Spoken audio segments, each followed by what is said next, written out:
I'll start us now with a karakia to settle us into the day. Ka ingoa tātou.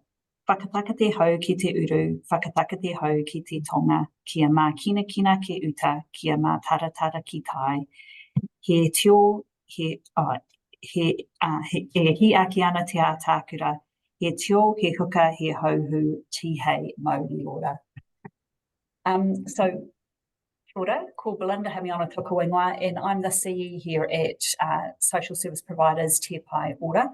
And we've also got Claire and Fiona on the call who are here doing support to make everything go smoothly today, and we'll also be managing the chat. So feel free to please pop any of your whakaaro and pārtai into the chat. And it's also great to introduce yourselves to others so we know what's brought you here today and where you're zooming in from. Also, feel free to eat your kai, so you can go off screen. We won't see, that won't be recorded. So we really want you all to not miss your lunch today. That's important.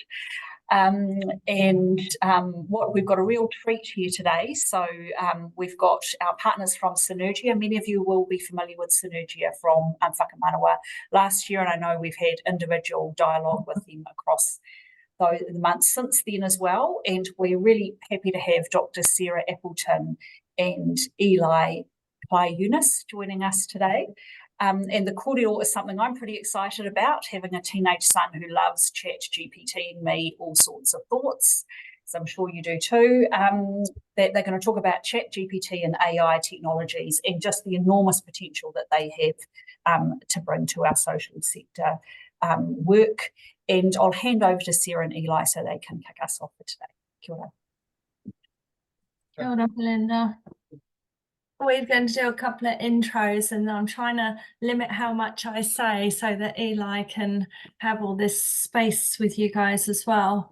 But thanks very much, and thank you, a big mihi for your karakia as well, Belinda, too. Nice to send us into the space. Tēnā koutou katoa, ko ingarangi ahau, e whānau mā ahau ki e hetereiria, ki tamaki makaurau ahau e nohu ana, e Pākehā ahau, he kaimahi ahau ki Synergia, ko Sarah Appleton toku ingoa. Tēnā koutou, tēnā koutou, tēnā koutou katoa. I'm really excited to be in this space with you. This is a big topic. There are many things we could cover, so I just want to manage expectations. We're going to do a sort of helicopter tour of some key things that might be of interest to you. And Eli is our resident expert at Synergia, no pressure, Eli, on AI, and we've been exploring this.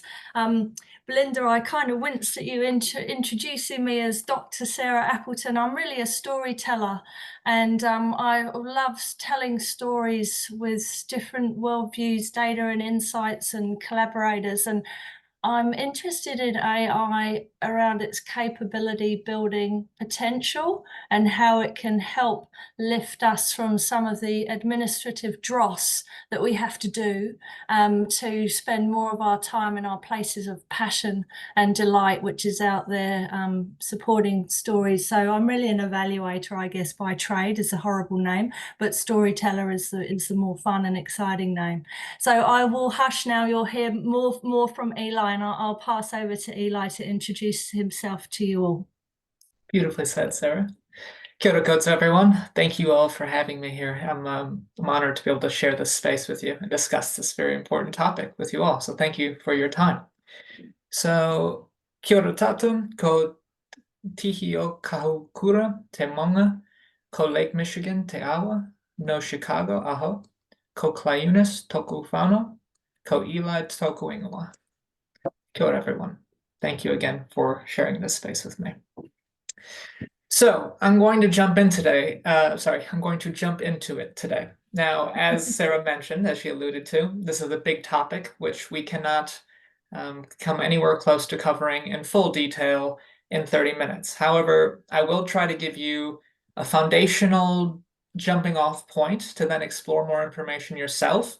And I will try to emphasize and focus a bit more on potential risks involved with using these technologies and key principles to keep in mind in order to use them safely. So I could talk your ear off for days on the many ways in which I'm finding these tools to be extremely helpful, and how we are finding them helpful within the organization. But at the same time, I'm gonna try to hold the fact all at once that while they're very useful, we also have to be extremely careful with how we use these tools. And there are inherent risks and dangers in using them.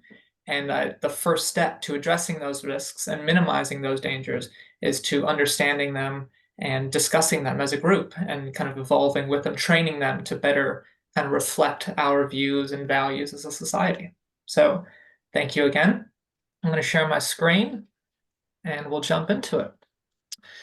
So first off, this is a very long page. I apologize, but I wanted to get a lot of my thoughts down here on paper on why I think this Kōrero is important before we just jump into some of the details there. So as I said, I believe these AI chatbots we'll be discussing today are extremely helpful for doing all kinds of interesting, valuable work that affects people and Whaiora, as well as just can be fun and creative. And if you know how to use them safely and effectively, they can be phenomenal tools, okay?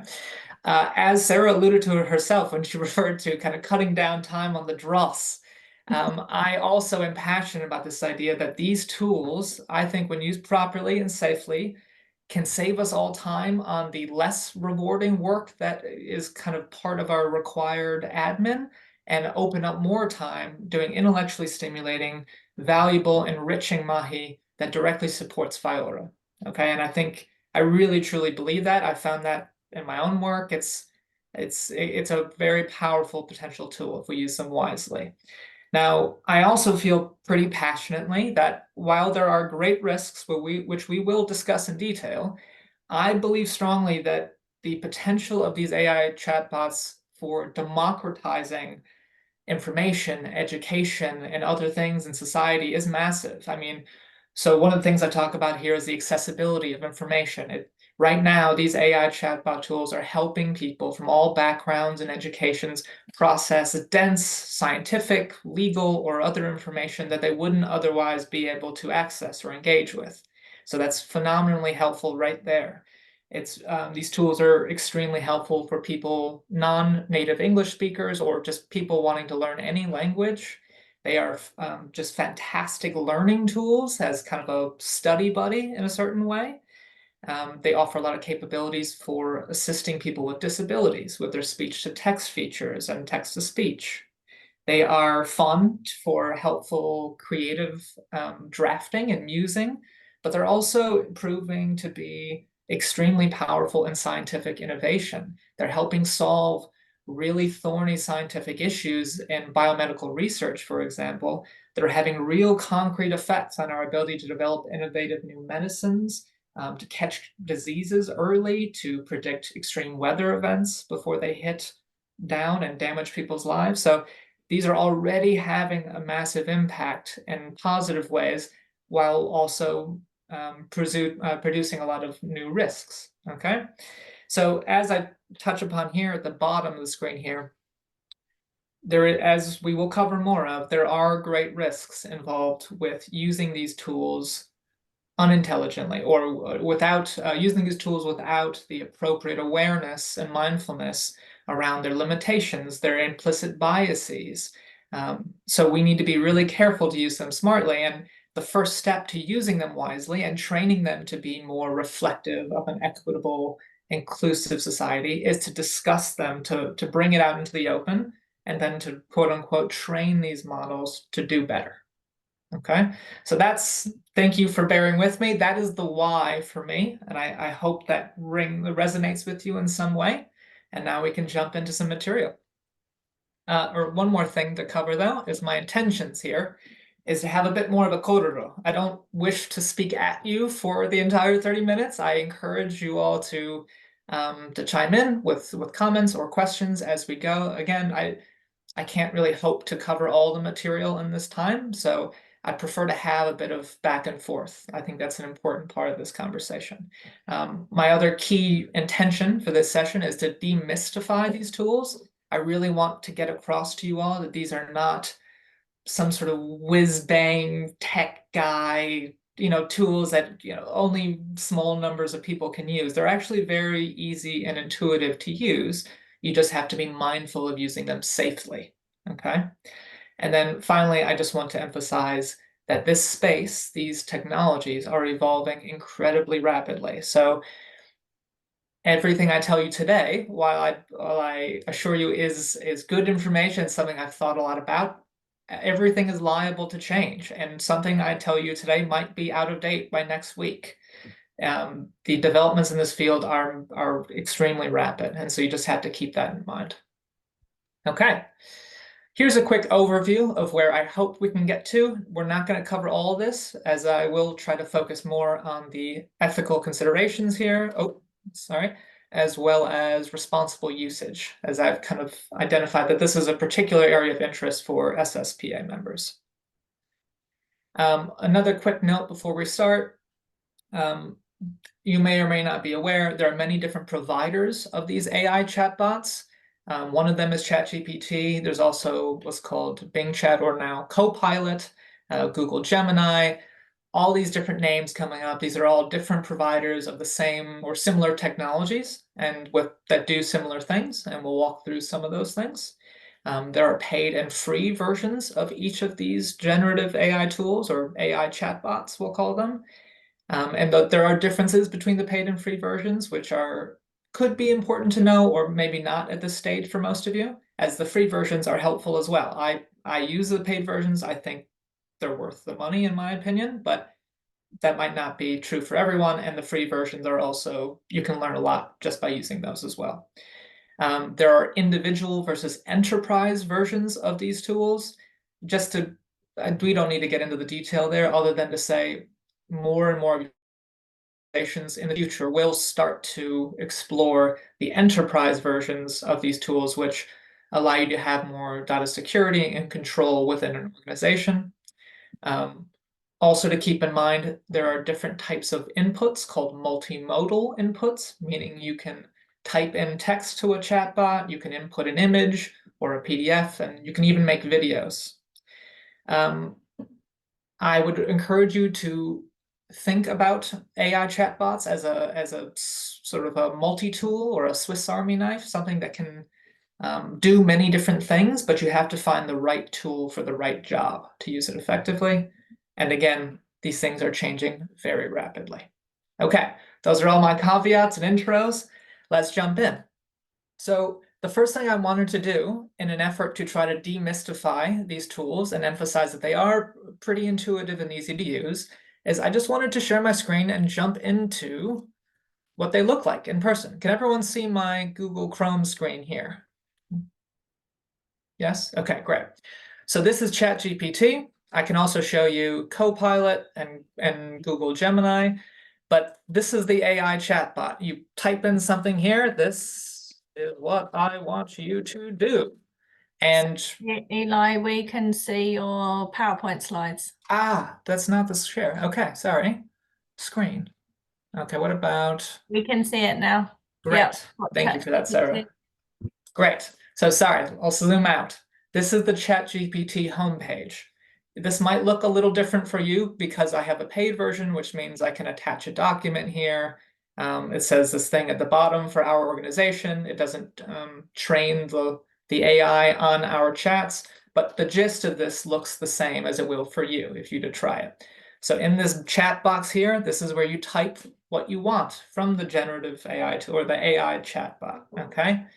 And this is what it looks like in Copilot, which is the Microsoft version that runs on the same underlying model, but they do different things with it, so it looks different. And then there's Google Gemini. So all of them have the same features as a text box. Write me a poem about social services. And it thinks for a moment, and then it spits out something that could be useful, could not be, it could just be silly, right? So that's just to give you a sense of what they look like. There's nothing magical about them. It really just boils down to being very explicit and communicating what you want from these AI chatbots, what format you want it in. So here I wanted a poem, and I told it what I wanted that poem about. So like you're chatting with a human, when you're asking for things, asking for help, it's important to be very clear around what kind of help you want, in what form, provide some examples, some context. It's just, yeah, you're just chatting with another intelligent something, okay? So that's what the interface looks like online. I'm going to jump back to my slides now. Oh, hopefully you can see it here. Oh, can everyone see it here? Yes. Great. So I wanted to touch here a little bit around the ethical questions around the creation of the AI chatbots. Now, this is a little bit different from the ethical safety concerns around the use of them, but I'm talking here about how were these tools created and was it ethical with how they were created? So I'm going to touch on this relatively briefly. This is another thing that merits a wider discussion, but I just wanted to note that for some people that the way they were created in the first place is unfair or unjust. And I want to note that here. I leave it to you all to make your own choices around the ethics there, but I want to present that important consideration. So essentially, these AI chatbots were fed. Think of basically all of the text on the internet. Somehow, these tech providers have managed to, all the public-facing websites, the SSPA website, the Synergia website, they've managed to scrape down the text that everyone can see on the internet, on those websites, and then essentially train these technologies to identify patterns and words and phrases and topics. And all of that was done without the consent of the Synergias and the SSPAs of the world. But they were on websites that were publicly facing. So there's an element of that they were already public, but there's also an element of these tech providers creating a monetized product that then the people who they trained their models on did not get compensated for. So these are real serious ethical concerns, and this is playing out in court in many different places around how do you compensate, or do you need to compensate people for the text that they made available on the internet, which then went into making these tools? Again, these are big questions. Yeah, go ahead.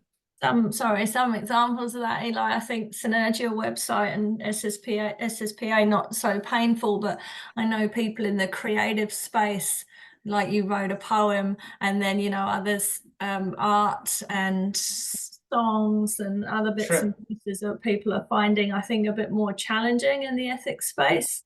Yeah, you're absolutely right, because that's really true. Because now one of the things you could write is write a poem in the style of name your favorite poet here. I'm sorry, I'm not a poetry buff, but you can do that, and it will give you sort of an impersonation of that person's style. And and that's something that I have trouble with myself. That's something that I take care not to do. And you can do that with images as well. Make an image in the style of this painter who I like. And yeah, there's real ethical issues there around, on lack of consent or compensation to those people who have influenced the creation of this product, or whose art was used to train these products. So Sarah, that's a great point. Thank you for raising that. So yeah, some other just kind of key ethical questions to keep in mind is that because these AI chatbots were trained on the collective text of our internet, it then ingested and took on all the same biases and stereotypes that are present in our world, that we as humans have made publicly available on the internet. So this will take a particularly Eurocentric lens on things. So we have to be really mindful that these AI tools can be very useful, but they were built with our own kind of biases as societies and our inequities in a certain sense. So we have to be mindful of that and screen those out and train them to remove them, essentially. And then there are greater risks around the development of artificial general intelligence, which is a broader, more risky, more powerful version of what we're talking about today. It's a bigger question, which, again, we don't have the space for, but is very important for the long-term health of our society. Moving on briefly. So I'm going to just, in a high-level overview, touch on what is ChatGPT, what is generative AI. So very quickly, I imagine many of you have seen on Google, there are these forms they sometimes make you fill out where they have photos of a street light, for example. And they ask you, can you pick out where the street light is, right? Or pick out where the bicycle is. That's when you're doing that to get onto Google, for example, you're helping them train their artificial intelligence to find photos of a kitten, for example, and be able to identify internally in its own head, that's a kitten, and label that with text, right? So we're helping to train them, like things like self-driving cars.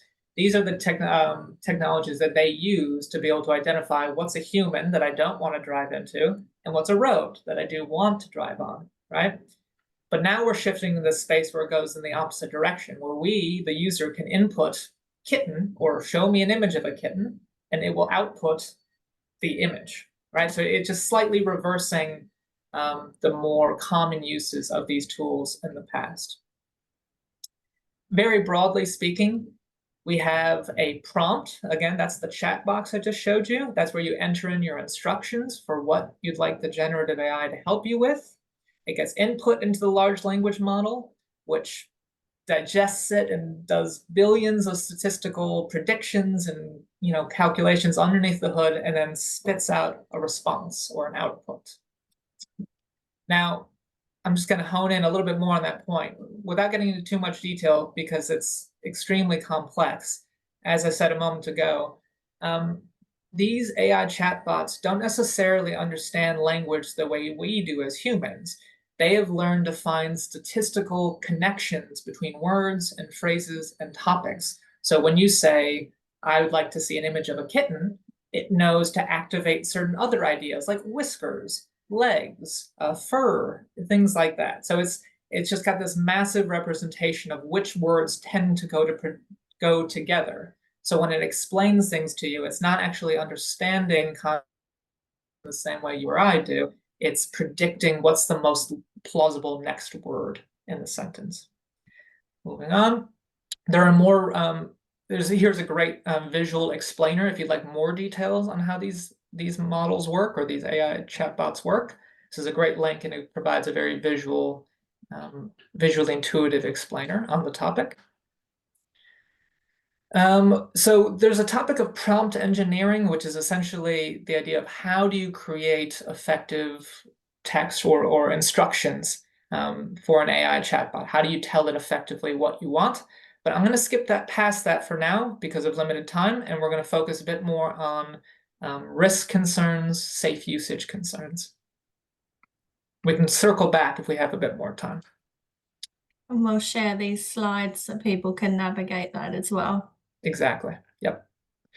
So now we're going to talk about writing quote-unquote safe prompts into AI chatbots. And this might be a good place to pause. I've kind of zoomed through the beginning here, and I apologize for the breakneck speed here. Would anyone like to, is anything unclear? Have I left out any kind of key bridging material here, or does this roughly make sense so far?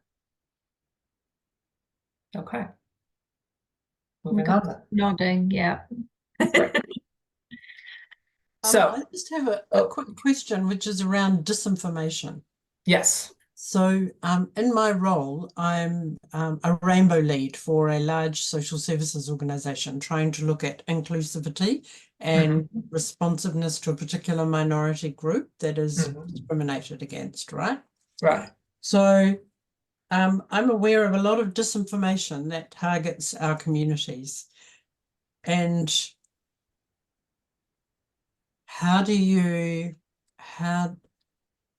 like, let's take it away from things rainbow and think about the COVID response and all the disinformation that went out around that. How do we discriminate when we're reading something that looks authoritative, but it's actually been generated by an AI chatbot using prompts that are discriminatory? Right. That's a great question. Cynthia, right? Yes. Thank you. Yeah, that's a great question. It's an extremely important one. I totally agree. I mean, I think the risk of misinformation being produced easily with AI tools is very strong, and we have to be really careful with how we create legislation and screen content on the internet ourselves. And I think the challenge here is very similar to the challenge that's already present with before AI chatbots, and that's just the challenge of misinformation on the internet.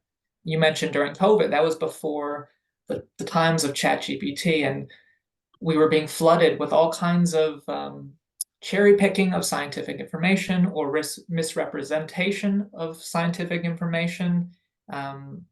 Yeah, people kind of repurposing science in a way that suits their narrative, but leaving out key. With so much information freely available on the internet, that's a wonderful thing in many ways, but it does lead to these inherent risks of how do you identify what is good information? And it's a massive question. My first thought there, I can't give a definitive response to that, but my first thought is to always consult primary source material. So if I wouldn't, one thing I will emphasize here is that when you get when you read anything on the internet, but especially true with these AI outputs, it's important to scrutinize the actual source material that people are purporting to describe or summarize, to not just take people or AI's word for what the correct interpretation of something is. You have to review and scrutinize information yourself. And then also just finding what you find to be trusted sources of information. So as we will talk about, when it comes to facts and scientific facts, I wouldn't call generative AI a trusted source of information. It can be a helpful tool for directing you towards better pieces of information and reducing the amount of time it takes you to find that relevant information. But I would never trust the actual outputs of these models just at face value.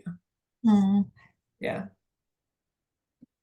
Yeah, okay. So yeah, that's again, it's a big question, and it's where wants a lot more discussion in Kōrero. Cynthia, thank you for bringing that up. So right there, we were talking a little bit more about how we handle the outputs or the responses from from AI chatbot tools like ChatGPT or Copilot. But before we get there, I want to talk a little bit more about how to use them safely from an input side, meaning how do you as a user know that you're using it safely and you're not putting other people's data or privacy or confidentiality at risk, right? And it's hard to find hard and fast rules, but what is helpful is to think about key principles that you have to keep in mind when you're evaluating what you write and put into a chatbot. So I imagine many of these will be very familiar to you as social service providers. It certainly is something I've learned a lot from my partner, who's a social worker, which is that, particularly starting here with confidentiality and identifiability. Let's start there. So obviously, I imagine I'm preaching to the choir here, but you should can never input other people's information, other people's thoughts or details or health detail, any sort of information about others into these AI chatbots without their consent or in any way that could identify them. Even if you think that you're just inputting an innocuous piece of information about this person, that they were at a festival or something, that's not yours to put into these nebulous, hard to access massive technologies. So we have to be so strict around scrutinizing, screening what we put into them so that we're not sharing other people's information. And that's such a key core principle, which is obviously very relevant in my work as a data analyst at Synergia when we deal with Whaiora data, right? So these are two really key principles to always have in mind, as well as the ideas of ownership and consent. If it's for example, if you might want to do some analysis around a survey you've released with Whaiora or your colleagues around how a certain program is working. Now, generative AI tools or AI chatbots can be really helpful in identifying themes across survey responses or patterns. But if you haven't asked people, if you haven't explained that you're planning to use some of these tools, you haven't asked people for their consent to put their responses into them, even if you're removing their names, or more sensitive information, I would argue you should not use those tools. People deserve to have sovereignty over their data, and they deserve to consent for their opinions, their thoughts to be input into them. So this is something Sarah and I have talked a lot about because there's a lot of qualitative analysis that we, would be really helpful to use these AI tools on, but we just simply can't use them yet, because they're not safe and we don't have people's consent. And that's just a clear guardrail you have to follow as a user, as a responsible provider of services to FIORA. And then finally, the idea of data minimization is really important to keep in mind. If basically you want to input the least amount of data that could possibly be sensitive to anyone into these chat boxes. So you might be able to describe a situation you're encountering with another person, but not mention their name or give any identifying information. You don't need to necessarily say that you're speaking with a woman rather than a man, for example, or someone who's not non-binary. I mean, you can keep the very relevant details and sweep out anything that's identifying or that could possibly, jeopardize someone's privacy or confidentiality.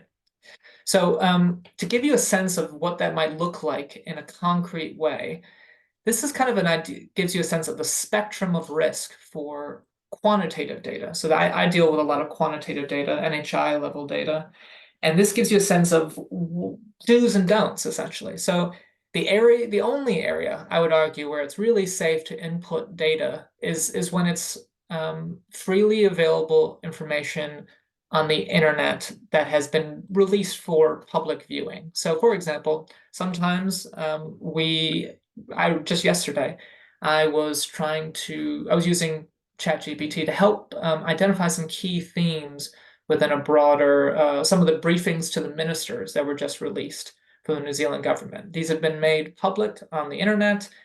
These are public information for us as citizens of New Zealand. In terms of summarizing text, I think that's okay to input. That's freely available. They've publicized that widely. But anything sort of below that here on this spectrum, anything that identifies an individual, even just with their NHI or their address or demographic information, that's not okay to input because it could be potentially identifiable. It's private information, all those things. In terms of, here are some more better reference materials for more authoritative guidance on these issues. So I definitely encourage you to check out these links for greater detail and a deeper dive.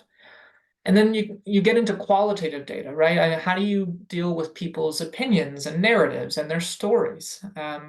Once again, you have to really err on the side of caution. So if there are public-facing blog posts where someone is sharing their opinion widely on the internet, I think there's an argument to be made that that's okay to kind of input into a generative AI model to talk about things like summarize the key points of this person's opinion or their argument. But the moment you start getting into customer feedback or FIORA feedback, even if it's anonymized, or especially when you get into areas around people sharing sensitive stories about their health experiences, or any sort of just very highly sensitive private information, obviously you can never come close to, or you should never come close to inputting these into an AI chatbot. Does anyone have any questions there? These are just some broad kind of guidelines or some signposts. There's one in the chat. Yeah. Oh, there's one in the chat. Sorry, I didn't see that. No, it's okay. Oh, you were just in the mix. It's from Irene. Thanks, Irene. So thank you, Irene. So Irene asked, when you say that the collective text has been gathered from the internet, how does this relate to cloud-based and database activity? So I guess you could say it relates in that databases are often kept private. So that would not be the kind of text that was quote unquote scraped down to feed these models or these chatbots. But in terms of cloud-based data, I mean, I think you're getting into this area of where and how people store their data on the internet. So if you store your data in the cloud for SSPA and something like Microsoft OneDrive or Google Drive, that's not the stuff that was fed into these tech providers don't have access to your files that are cloud-based. But if they would have access to something like on the SSPA website, which anyone can log on to at any time. So if people outside of your organization can see your internet information at any point, then you can assume these AI chatbots had access to them as well.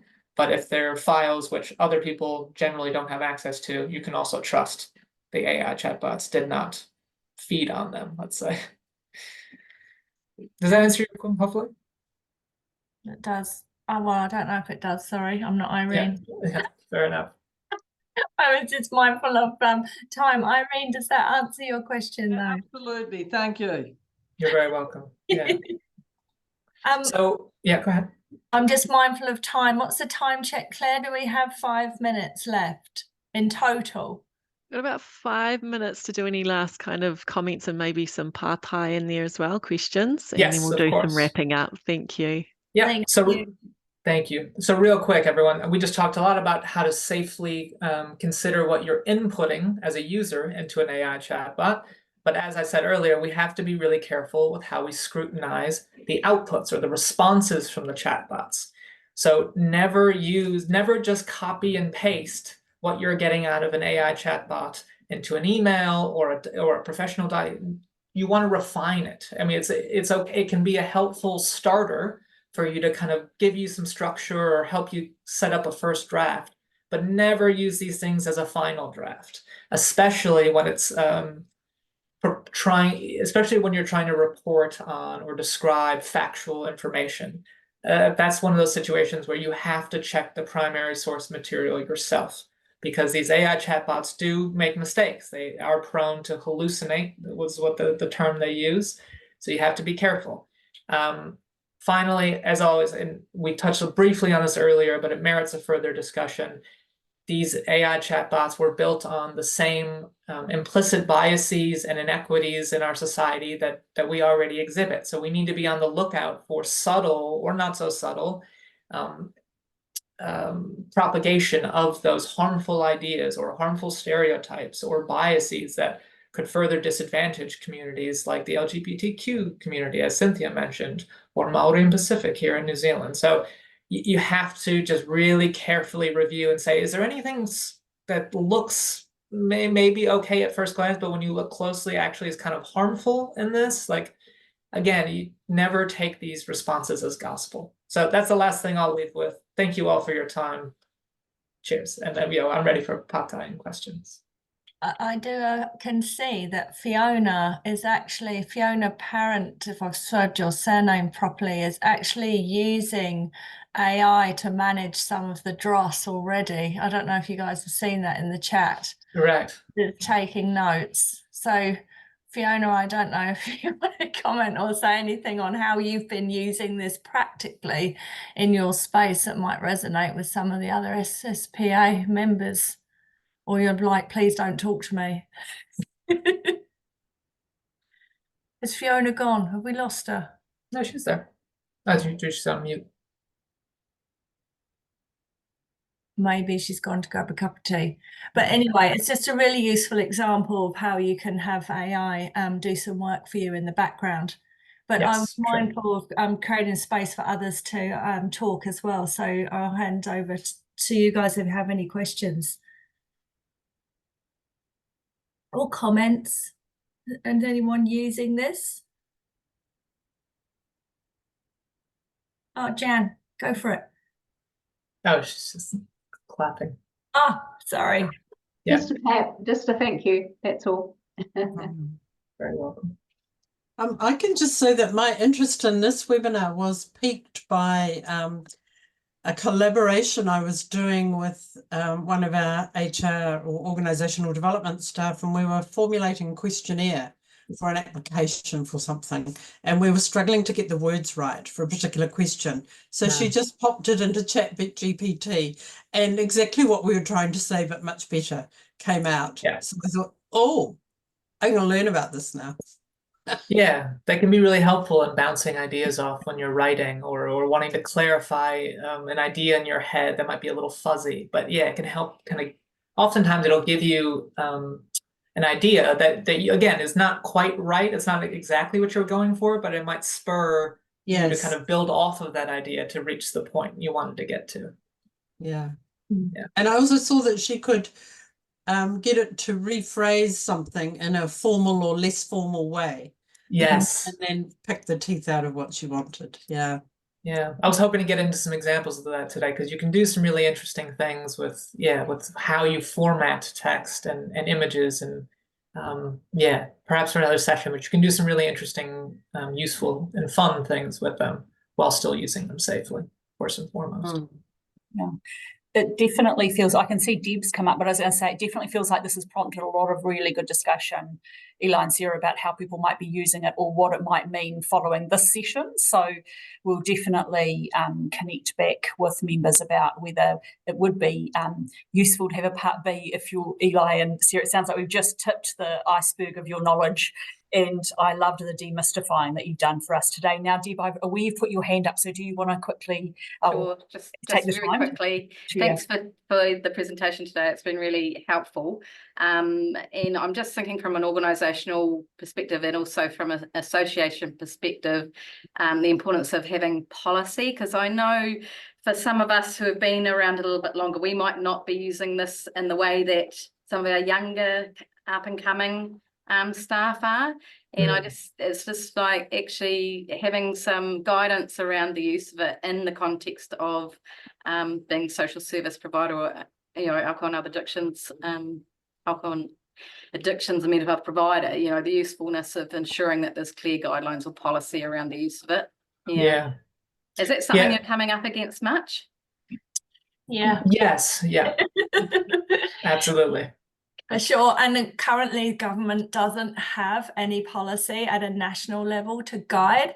So a lot of other organisations we've been connecting with were waiting, but now fed up of waiting because it's running so fast. So thinking about what that could look like in their place and space. So that doesn't really help you by giving you a policy, but it's there are definitely some ideas from some other areas that we could share with you outside of this session as well that will be useful. I see it as a bit of a junior assistant. It's very keen and works really fast, but it's had quite a privileged life and doesn't reflect well on what it's doing. So exactly. Yeah, use it with caution. I think that's a great place to finish. I'm aware, I really appreciate that question, Deb and Cynthia and Irene in the chat. There's some really good stuff there for us to reflect on. And I'm aware we're now at time. So thank you so much again, Eli and Sarah. That's been really rich. Loved the guardrails on what people can do to be a bit safer, but I know we will all be looking at that presentation with interest, and we will potentially come back to you if you also can spare the time. It seems like a very busy space, and that's been really useful.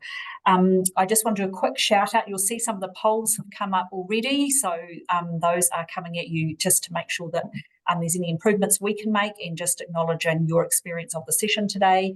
Our next Kind Kōrero is the 12th of March. We've got to watch this space, so if you know of anything terrific as well and want to share, do please get in touch.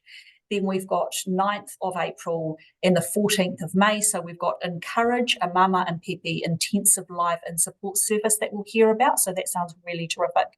And then in May, we've got Emerge Aotearoa. So do please connect in with us again, and I will close us the karakia. So thank you very much, everybody, for your presence. And I can see we've got a lot more to discuss on this front. Ka anō tātou. Ka whakaaria te tapu, ka wātia ai te ara, kia tūriki whakataka ai, kia tūriki whakataka ai, haumie, kuie, tāekie. Go well, everybody. Ngā te wā. Ka kite. Ka kite everyone. Thanks for being here. See you again.